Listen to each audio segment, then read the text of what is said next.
Unajua, tunapoeleza habari ya pombe, maana yake ni kwamba hatuzungumzii tu wale ambao wanakwenda kwa habari ya ibada. Maana imefika wakati wengine tunapogusia habari ya vilevi, habari ya unywaji wa pombe, wanakwambia mimi siwezi kuacha unywaji wa pombe kwa sababu ya kwamba anakwambia mimi mbona huwa hata siendi kanisani, mimi huwa sisali, hivyo basi siwezi kuachana na habari ya unywaji wa pombe. Sasa leo nitakwenda kukuonyesha machache ili tuweze kujua ya kwamba kumbe habari ya unywaji wa pombe si tu ni hatari kwa habari ya mambo ya kiroho. Wengi walimu wa dini na wengine ambao wanajifunza habari ya maandiko matakatifu wamehalalisha unywaji wa pombe, mpaka imefika wakati wanafundisha hata katika nyumba za ibada, wanawaambia watu ya kwamba kunywa kidogo usilewe. Ukiuliza kwamba haya maneno yametoka kwa kitabu gani, wanakwambia kitabu cha Joshua bin Sila, ile sura ya 31 na lile fungu la 27, wanasema hilo tumehalalishiwa katika maandiko matakatifu. Joshua bin Sila 31 fungu la 27, neno linasema ya kwamba pombe ni kama uhai kwa mtu akinywa kwa kiasi.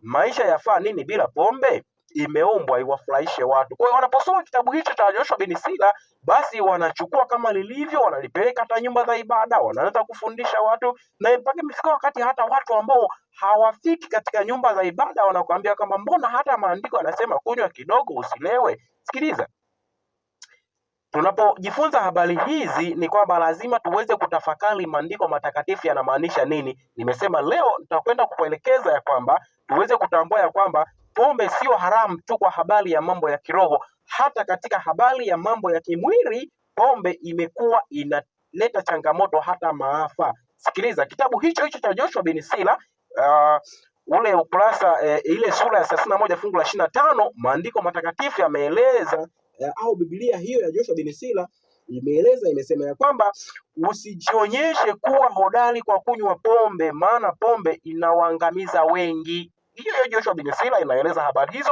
alafu hiyo Joshua bin Sila ambao wengi wameitumia mpaka wamefundisha ya kwamba pombe ni halali kutumia, lakini kwa neno la Mungu Biblia, kitabu kile cha Wakolosai 2 fungu la 21, maandiko yanasema kwamba msishike, msiguse wala msionje, kwa sababu wewe mtumishi wa Mungu unayesikiliza habari hii ni kwamba Mungu amekuumba ili uendelee kuishi.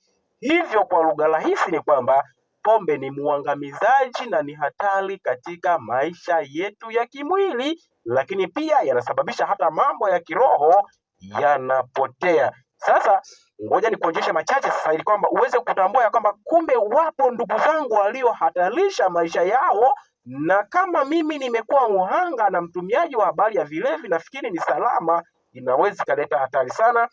Sikiliza na tazama hawa ndugu zetu ambao tayari wamekwisha kuathirika na habari ya unywaji wa pombe. Tazama. Na kama anavyoarifu Marian Nyambura, huenda idadi ya watu waliofariki ikawa ya juu zaidi, kwani bado kuna watu ambao hawajulikani waliko. Katika zahanati ya Njegas, Mwea Magharibi, kaunti ya Kirinyaga, watu 7 wanapokea matibabu hapa Jumanne, saa chache baada ya kubugia pombe haramu katika eneo la burudani linalofahamika kama California. Pombe hiyo imesababisha maafa ya watu 6 na kuacha wengine 5 bila ya uwezo wa kuona katika muda wa chini ya saa 24 baada yao kubugia pombe hiyo yenye sumu. We are suspecting that it must have had either no, because the type of symptoms and signs that have already exhibited themselves from these particular patients have shown that they were having blurred vision, they could not see well. While we know very well that this kind of chemical will cause issues in the liver to cause. Hapo tunaona tu kwamba hapo ni watu, tumekuta kwamba watu 7 wamelazwa, lakini pia watu 6 tayari walikwisha kufa. Hao ni ndugu zetu ambao sasa wao huenda walifanya vile pasipo kujua ya kwamba pombe ni hatari. Nakumbuka hiyo taarifa ni ya tarehe 6 mwezi wa pili 2024, ni ya zamani sana. Lakini je, mpaka sasa pombe imeua watu wangapi na imeleta athari kwa watu wangapi?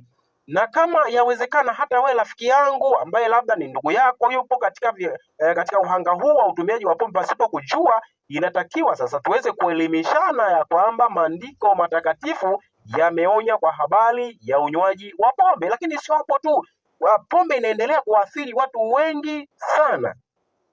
Lakini pia nitakuonyesha video moja pia ambayo utakuta kwamba kuna watu ambao sasa imeathiri watu wengi sana, na wengi wamekufa na wengi wamelazwa. Lakini sasa pamoja na hayo sasa ni kwamba je, utatathmini ya kwamba je, nitaendelea kufanya hivi ili kwamba nije niwe miongoni mwa watakao kuja kuangamia kwa sababu ya unywaji wa pombe? Hapo tumeona wachache walioathiriwa na unywaji wa pombe, lakini sasa tazama hawa ili kwamba uone jinsi ambavyo pombe ina athari sana.